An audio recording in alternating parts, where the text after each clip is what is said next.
Welcome to this video on male infertility. In this video, we'll be talking about Klinefelter Syndrome as it relates to infertility.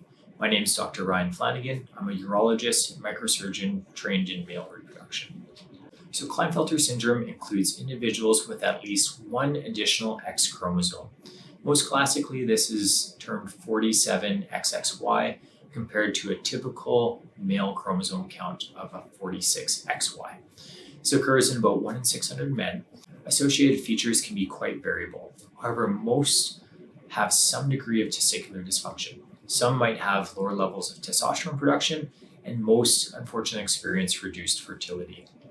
So going through some of the fertility facts for men with Klinefelter syndrome, sperm is identified in the semen in only about 8.3% of men with Klinefelter syndrome. The remainder of men, so just over 91%, have no detectable sperm in the semen if we're to do a test. So even though men with Klinefelter syndrome have an extra X chromosome, 47XXY, the vast majority of sperm have normal numbers of chromosomes.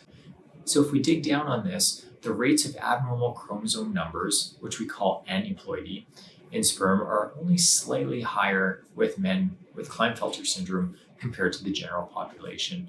The range that's been reported has been between 0.1% and about 6% of the sperm having an extra chromosome. We also know from the medical literature that children from men with Klinefelter syndrome generally don't carry increased risk of chromosomal abnormalities. So for the 90% of men without sperm in their semen, the best chance of finding rare sperm are to surgically retrieve it from the testicle. The technique that we generally use and is accepted as a gold standard is termed microdissection testicular sperm extraction, or microtesty for short. Among men with Klinefelter syndrome, successful sperm retrieval occurs in approximately 45% of cases. This number was arrived at from a recent meta-analysis, which is a study that summarizes the results of multiple other studies. Sperm retrieved from the testicle can only be used for IVF-ICSI, and that's important to recognize because if we do get sperm amongst those 45% of individuals, we can't use this for a natural pregnancy or intrauterine insemination. Usually the numbers are very few, and we have to go with IVF-ICSI, where they take one sperm and inject it in one egg. After this occurs and the sperm is injected in the egg, the pair is monitored in the lab for fertilization, and then over the subsequent few days, progression into an embryo. If an embryo is created, it can then be transferred to the uterus of the female partner in attempts of achieving a pregnancy. Among couples with Klinefelter syndrome, IVF-ICSI pregnancies and live birth rates were shown to be about 43% amongst the summary of 29 studies. It's important to note that female factors have a significant impact on the IVF success rates. So having that face-to-face conversation with your treating physicians, both on the male side and the female side, are really important in giving you an accurate assessment of what your odds are in having a successful pregnancy with this process. We can also use medical optimization to optimize an individual's hormone status. So if the testosterone is a little bit on the low side, we can use some off-label medications such as clomiphene citrate or anastrozole to bring this back to the normal range. There's a rationale that in doing this, we may increase the chances of sperm production, but a lot of medical studies have failed to show the positive benefit of this. Now, another consideration is that if you do have sperm in the semen, you're one of the 8 to 9% of men that have this, that you can consider cryopreserving your sperm, basically freezing it. To do this, you just talk to your local fertility center and arrange an appointment to have this done. This can sometimes provide a really good plan B, just in the event that what we see now, we don't see in the future, as sperm production can be quite variable from different time points. There are also some controversies in literature. Essentially, there's two camps. One is that we should be trying to perform a sperm retrieval and freezing of that sperm in young men that are just going through puberty. The other option is that we wait until that individual is older and they want to become fertile at that point in time and achieve a pregnancy, and then attempt the sperm retrieval at that point. There's certainly pros and cons on both ways.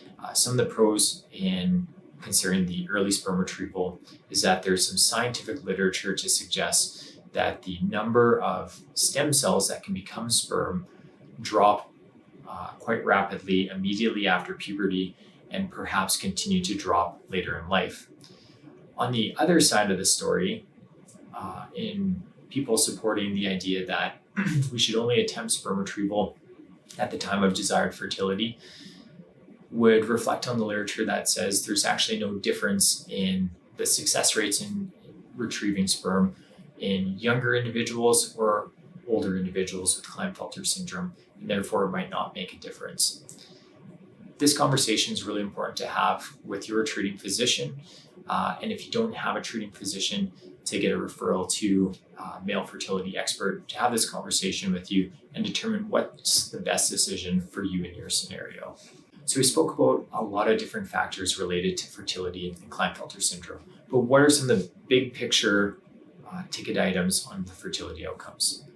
So amongst men that have sperm in their ejaculate, sperm numbers are typically fairly low, and most couples in this scenario will still probably require IVF ICSI, where they take a sperm and an egg and they inject the sperm into the egg. If we can do this, we typically have a live birth rate of about 43%. Typically, the numbers aren't quite high enough to have a natural pregnancy or to use a less invasive technique such as intrauterine insemination, where they take the sperm, wash it, and they inject it into the uterus of your partner. So even if we have sperm in the ejaculate, again, most likely you'll need to proceed with IVF ICSI.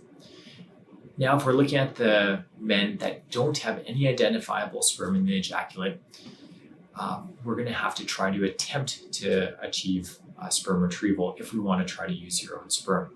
Other options are adoption or a sperm donor. Now, if we want to try to get sperm from you individually, the best chance is through the micro-testing procedure, where we try to get sperm from the testicle, as we mentioned. The success rate here is about 45% in getting sperm from the testicle. Once we have sperm from the testicle, again, we have to use IVF ICSI, as we'll have very rare numbers of sperm in most cases, where we take a sperm and inject it into the egg. And again, the live birth rates here are quoted to be about 43%. But again, your individual scenario may have different numbers, and it's important to have that conversation with your treating physician. So in summary, infertility related to Klinefelter syndrome is due to sperm production problems. Depending on your particular scenario, we may be able to use medical treatment to optimize your hormone status and possibly stimulate sperm production, but typically surgical sperm retrieval from the testicle is most likely going to be required. There is some controversy in the medical literature regarding attempting sperm retrieval, whether that's following puberty, earlier in life and freezing it, or later in life at the time when you're actually desiring fertility. Thanks for watching this video. If you'd like more information, feel free to visit my website or the YouTube channel listed here and my Twitter handle below. Thanks very much.